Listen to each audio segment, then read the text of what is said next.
computer. When air, Marco, how you doing? All right, I see it. Hey, how are you? Pretty good, pretty good. Cool.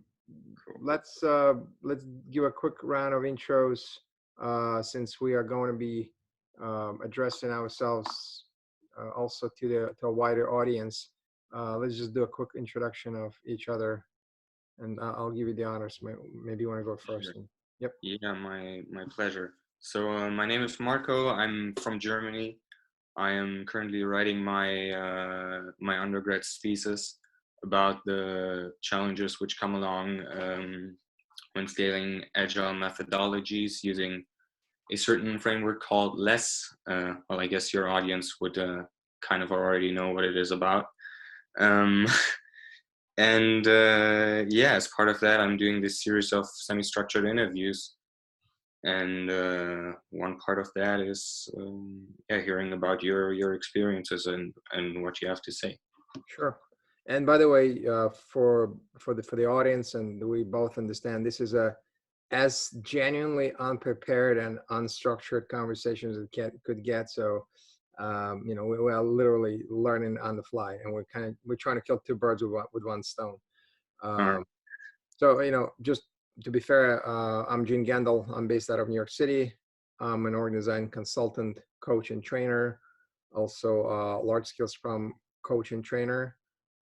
And I guess I'm honored to be called upon by you to ask me questions about less. I'm not exactly sure what they will be, but hopefully I'm prepared to answer those. Okay, back to you. All right, cool. Well, yeah, as I already said, like I have kind of like a semi-structured interview prepared, so it's just basically a few bullets on a piece of paper. So first point was actually my introduction, and since we're already done with that, um, Indeed. and the second one actually was yours. Maybe you could just tell me a bit about what it is, or how did you come into contact with Les? What's your relationship to Les? And Sure, sure, of course. So first of all, I guess I came in contact with less before less was known as it is perceived today as large scale Scrum framework. Uh, I'm a self-starter, self-learner, and I started learning about things that made sense to my career, my line daily routine, daily work way back when. So the very first book on large scale Scrum was written back in 2008. Actually, three books, right? yeah, Written sequentially. The last one was written in 2015. So unlike many other commercial frameworks, LeSS was never meant to be a commercial framework. It was meant to be a monumental body of knowledge collected over years by many and captured as experiments, guides, and principles. So the longer answer, the short answer, I came to contact with LeSS by reading books and by I think I started so it's 2008. I think in 2012ish, 2011ish, where I started looking into large scale Scrum experiments that were very well documented in the first and second books. So within that time frame, this is when I got to know, got in contact with less as we know it today. Then throughout my career, I serviced various companies where I got to adopt, implement large scale Scrum. I was also privileged, honored to meet Craig Larman, who has been one of the biggest influencers of my personal career development. To be fair, I have to give it back to him, as well as Basabori, who is the other last co-founder. And I'm also a part of a relatively wide but also small large-scale Scrum community. It is wide because it's worldwide and has many interested people and enthusiasts. But why is it small? Is because it is still not it's not a mainstream. It's not funded. It's not marketed the way you would perhaps see other commercial frameworks trying to uh, make their own way. So think of large scale Scrum community as it's a true community without structure and without conventional organizational or reporting or management dynamics you would see otherwise. So I that's see. my story. Okay. All right. And so you're basically talking to the, or from the standpoint of a, or from a consulting standpoint. How many implementations have you accompanied? Would you say, like, no exact numbers, of course, but just Yeah, a for me to few. get A a good. few. The one that I would consider as more successful and profound.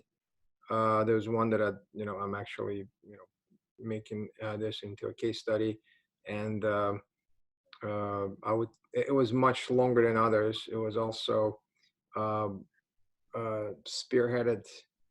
Let me rephrase that. The spearhead is not the right term. It was coached and trained not by me in tandem with another senior agile and specifically technical coach that we did together a couple of years back.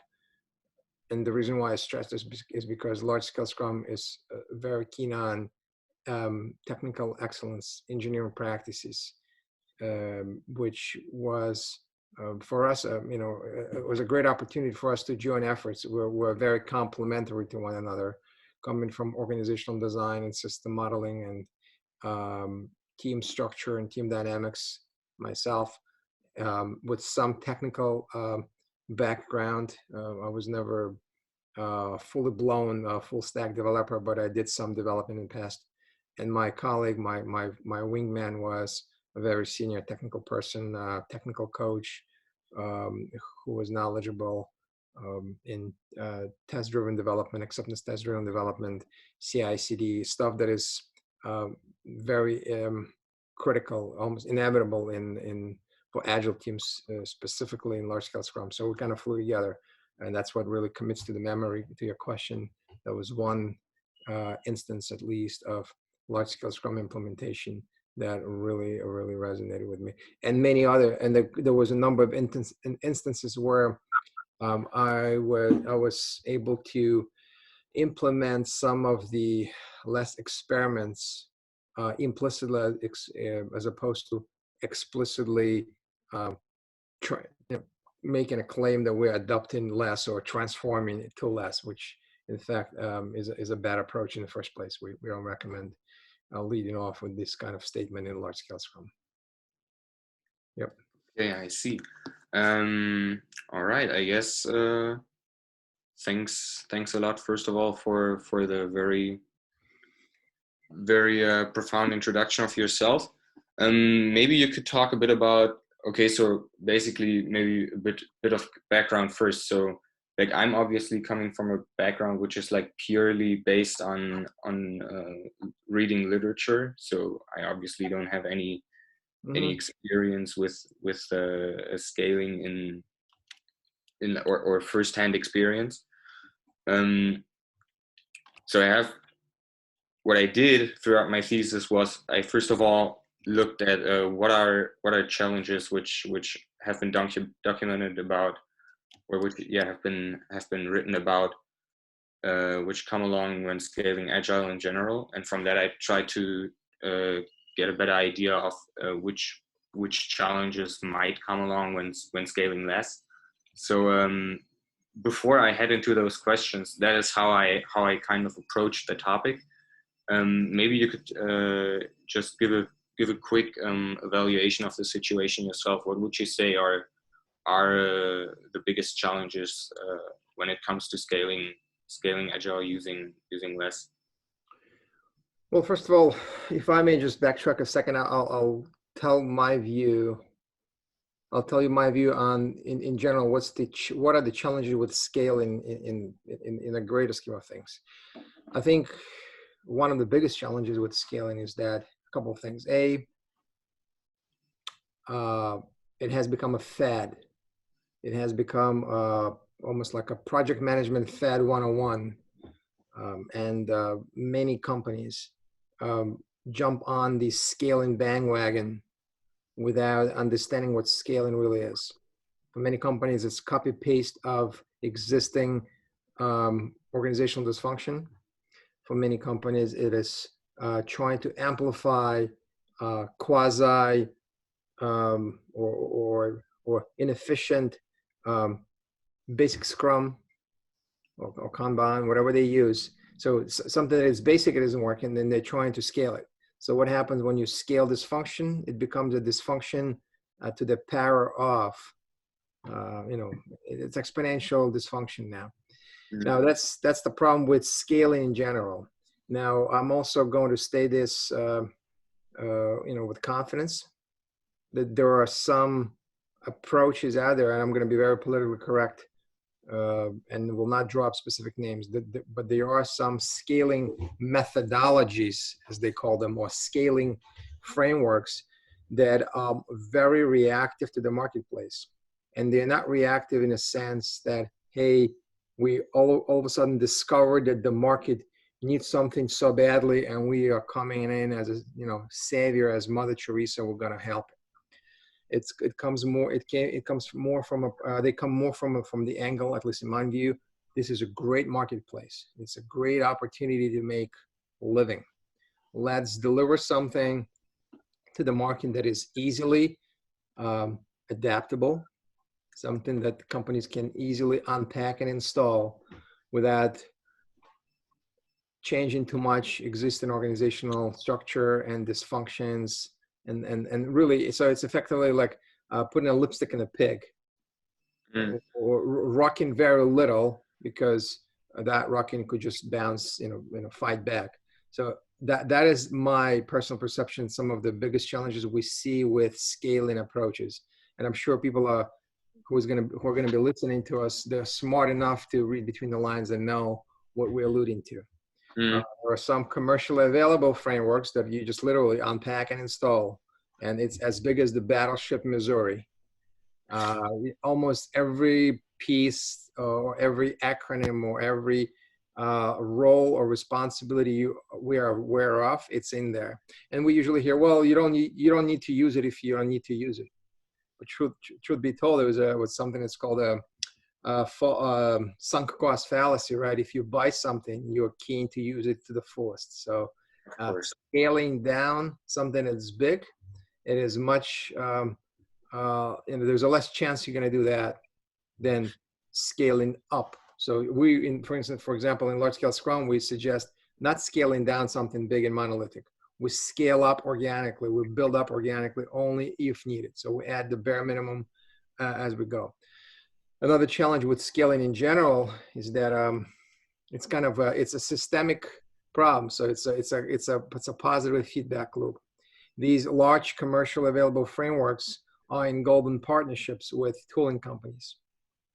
So imagine I'm a tooling company and I have 10,000 of licenses sold to a company XYZ. And of course, I'm building into my tooling structure a way to support someone else's heavy framework.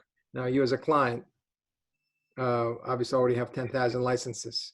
So, oh, wow. So we have now a framework that it fits the tool. So let's buy both. So it's an altruistic behavior, which we can appreciate in the animal kingdom, right? And in humans too. But here it's an example of a positive feedback loop that causes more harm than good, because now we end up with tool-centric transformations. And of course, companies just like unpacking and installing those big frameworks because they seamlessly fit into tools. And last but not least, of course, there are large consultancies out there, large companies that caught onto this.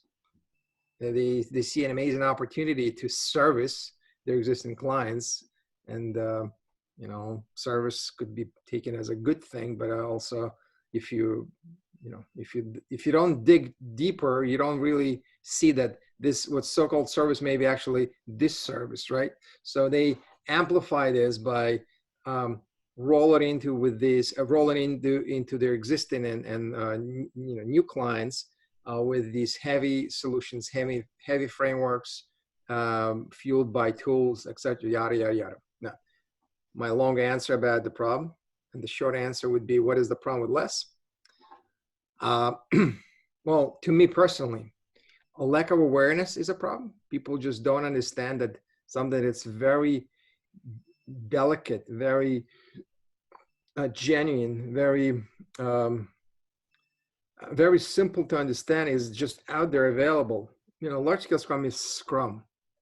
Mhm. It's not Scrum in the basement. It's not Scrum in the attic, marginalized, trivialized by other organizational structures, roles, and responsibilities. It is Scrum. Scrum that is performed by, Scrum that is executed by 2 to 8 teams working together on the same product for the same product owner. Full stop, right? But Yep. of course we can, yeah, but I'm sorry, the problem is not only the lack of awareness, it is also the fact that, well, I mean, I'm kind of saying something that's good, but I'm giving it a negative connotation. Uh, the problem is that for many organizations, true, meaningful changes isn't on the to-do list. For many organizations, it's more of a box checking exercise to check the box. Oh yeah, we're doing Agile, we're doing Scrum, or we are scaling because our next door neighbor is scaling, so that must be a very trendy thing.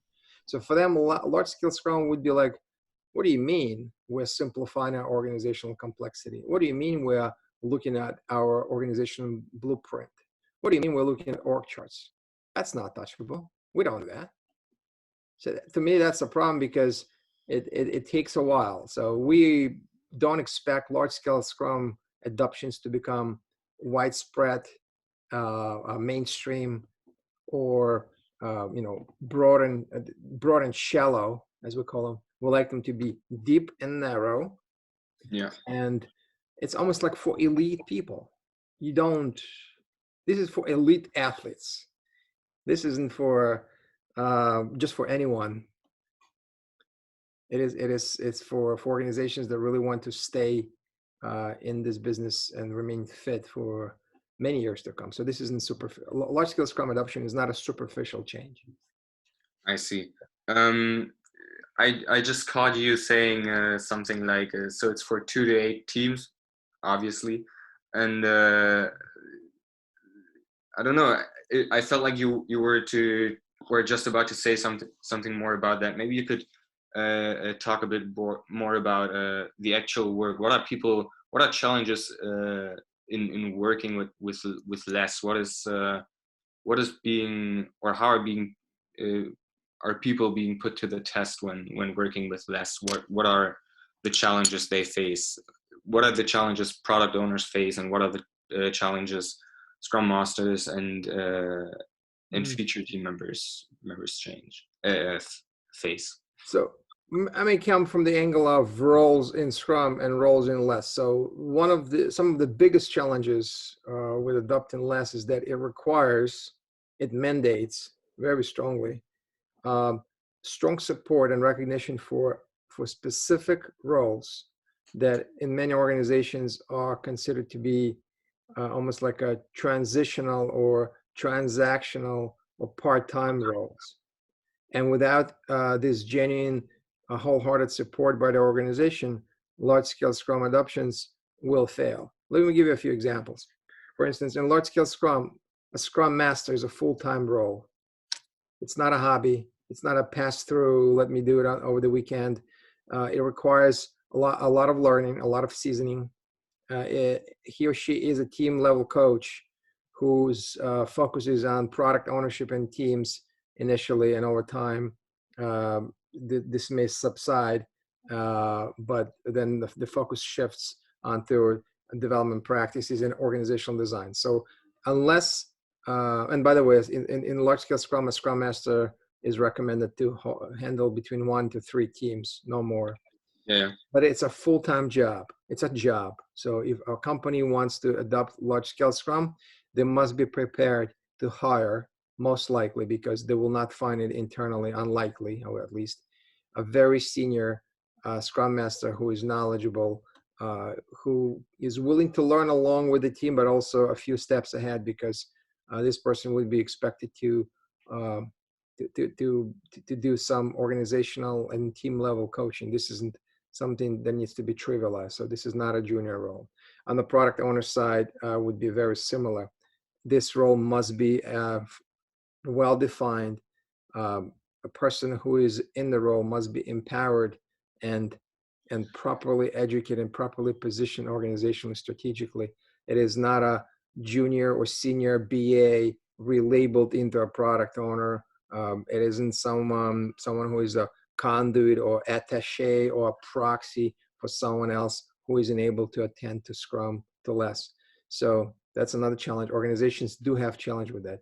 And last but not least, there's a role of developer in Scrum, and there's a role of developer in large-scale Scrum.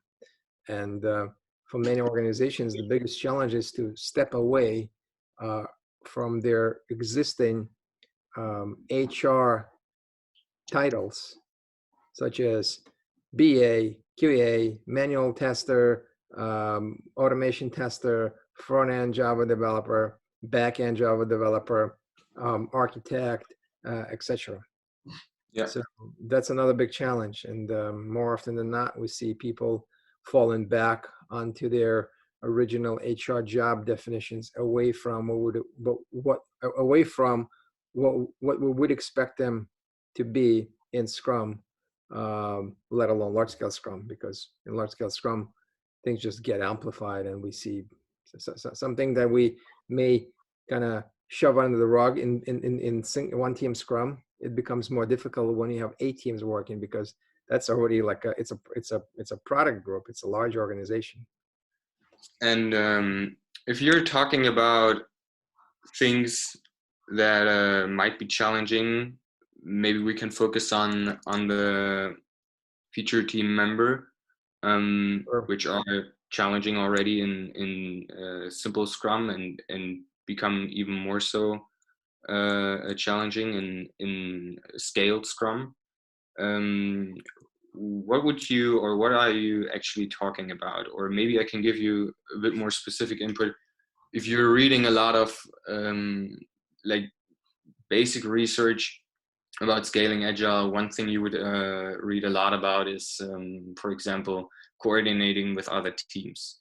Mm-hmm. So I mean, I'm aware that LeSS obviously has a lot of events like product backlog refinement, or multi-team product backlog refinement and sprint reviews to coordinate between teams. But would you say that that is, or could you confirm that that is, or maybe deny that that is a challenge within LeSS, and maybe talk a bit about, if so, what makes this challenging, and how could people, Sure. or how are people dealing with it in your experience? Yep. So first of all, I would state, I'm not sure if it's double, I don't want to make a double negative statement, but I will say coordination is not a problem in LeSS, for a simple reason. It does not exist. There is no need for coordination. Coordination implies that you're doing your stuff and I'm doing my stuff in a silo separately, and we need to coordinate. And most likely for that, we need like a coordinator, like a line manager who would be doing an amazing job coordinating Marco and Gene. Or oftentimes this unnecessary responsibility falls onto a Scrum Master. So you end up having a Scrum Master becoming a coordinator. I'm Complete. aware that that's not what LeSS would imply, or would prescribe people to do. But I mean, at the end of the day, if I can just step in. I was going to add to what you said. I was getting to the point. If you, Yeah, I'm sorry. You know what? no, I was just giving that as a preface. But okay. Truth be told, a large scale Scrum, unless copy paste Scrum, when you have multiple teams doing their own thing, and perhaps having their single individually assigned Scrum Masters and individually assigned product owners. In large scale Scrum, it's not an issue, because in LeSS product group, as you mentioned, there are specific LeSS events, minimalistic LeSS events that sit on top of basic Scrum events that invite individuals, bring individuals together that will end up working together. So I'll give you an example. Let's say we have 8 teams in LeSS. when they go, when there is a need to run a product backlog refinement, um, overall product backlog refinement, each team selects an attaché or a representative to go and meet with other team representatives, not a scrum master, but a hands-on developer. And by the way, we strongly recommend this role to be rotating. There was a lot of constant uh, constant interaction and cross-pollination goes on in a very informal way. Product backlog refinement, sprint planning, one, the same thing. When you have individual representatives going and doing together, Mm. you know, involving together in planning. Now, in sprint planning too, we strongly encourage work breakdown and refine and understanding the how to be done together with the teams by multiple teams in the open space fashion. So although we do expect teams to interact a lot, individuals like you may be representing team A, I could be representing team B, but because of frequent informal interaction, there was really not much need for so-called coordination. Coordination is usually has a different meaning. You do your stuff and I do my stuff, and just because we're so different in what we do, we need this additional coordination. So that's why unless it's almost less of a it's very trivial, right? It's very trivial, and we have other communication channels that are very strongly recommended in large scale Scrum, like scouts and developers, travelers that go from one team on to another, and also communities that cut across the informal organizational structures that help with cross pollination, with knowledge and stuff like that.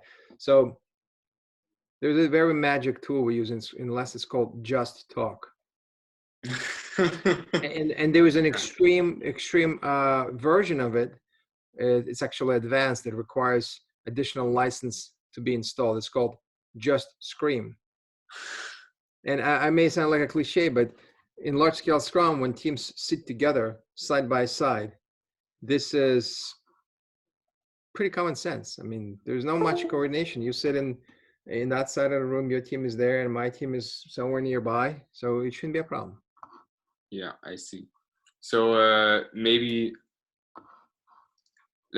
I got that you are having a hard time with using the word coordination, but basically, if I'm understanding this right, would you be fine with me saying something like or perceiving it as the teams are in fact coordinating, but it is in like kind of like a tacit manner, because obviously it happens in informal ways. It happens in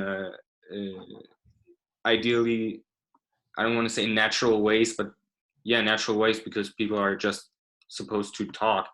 And yeah, so I see what you're saying. So I believe, and this is especially it goes a long way in corporate cultures and in cultures with where language may not be as English could not be as clearly perceived. Even in English speaking countries, it could be a challenge.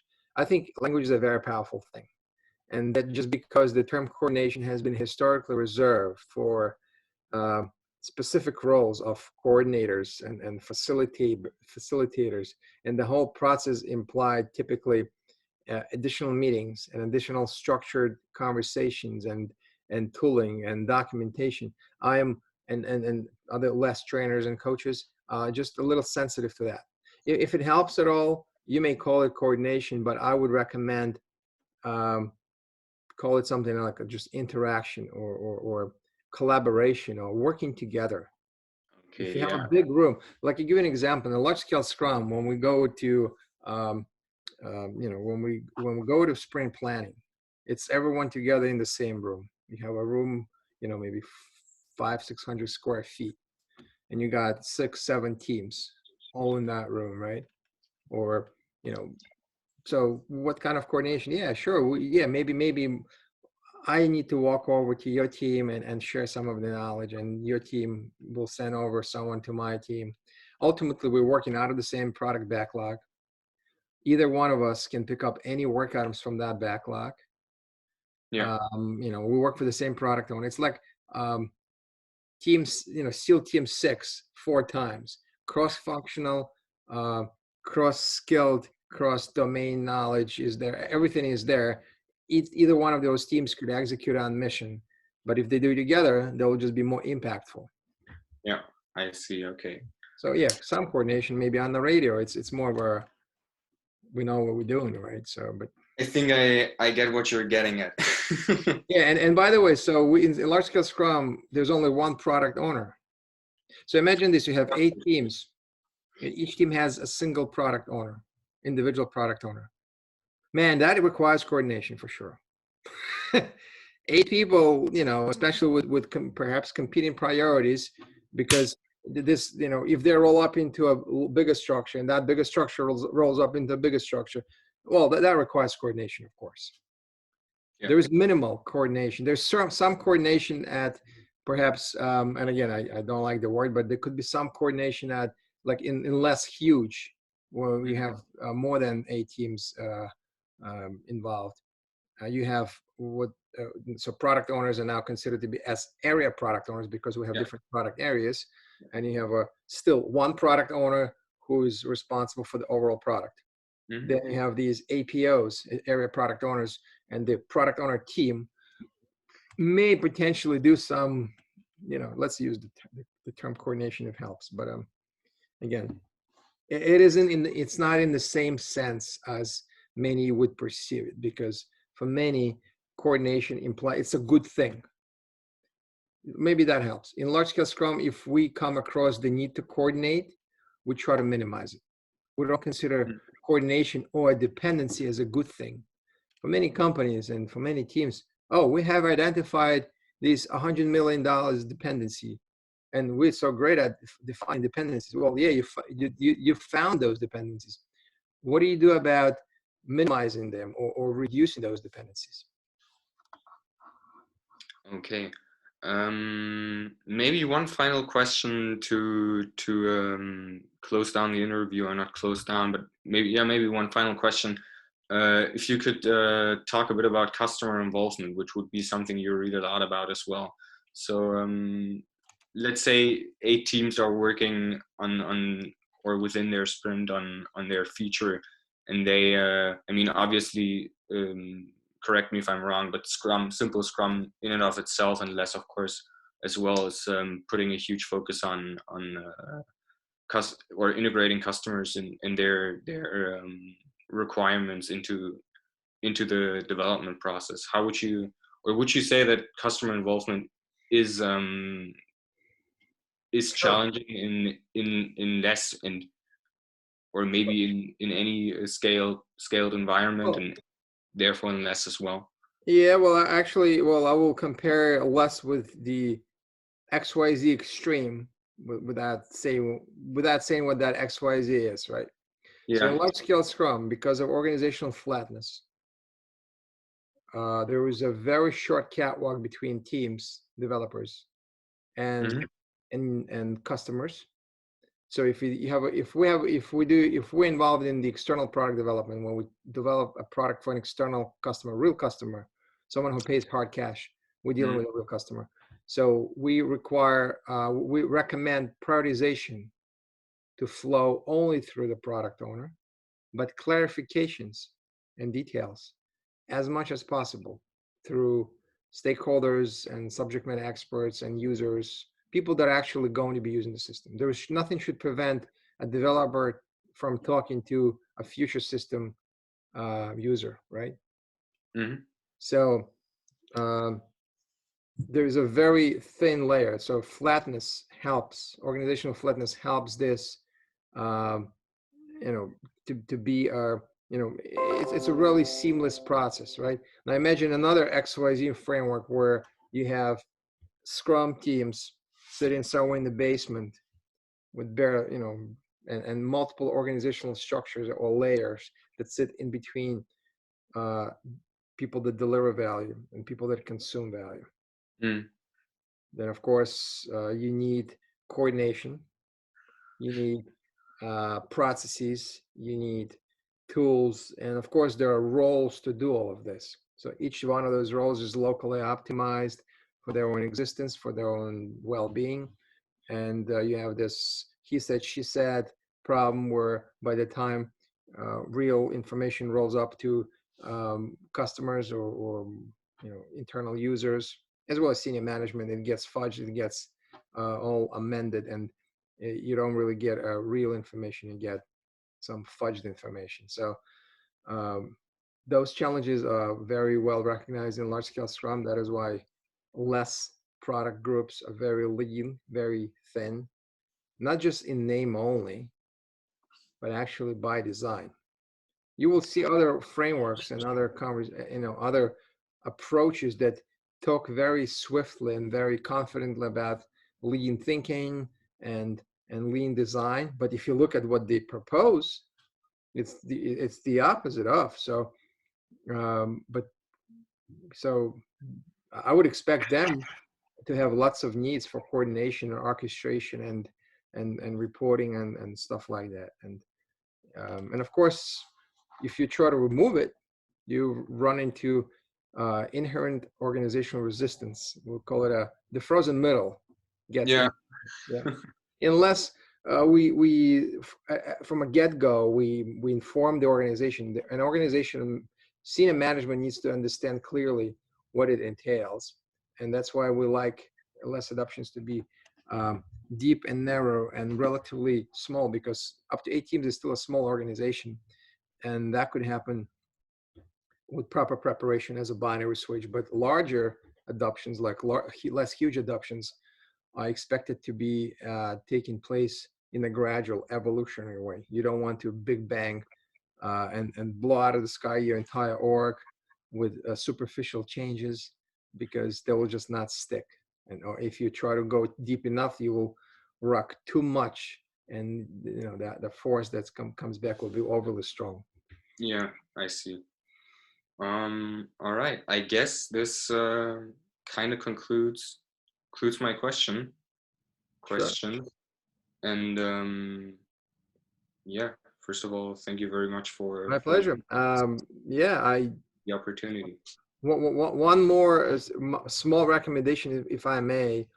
And so that goes back to what I was saying about the communities and what brings less people together and how it differs from others. The community is huge, but it's all entrepreneurs and people that are self-promoters and self-starters. If you are ever, if you are to go after less related information or less related, experiments or just to get some knowledge, I would be careful, because there is a lot of stuff out there. You just have to find what's authentic. Mm. Like, so I would look into a community of large scale Scrum trainers and coaches. I would look at less.work site. I would look at the 3 LeSS books that were written during the course of more than a decade, right?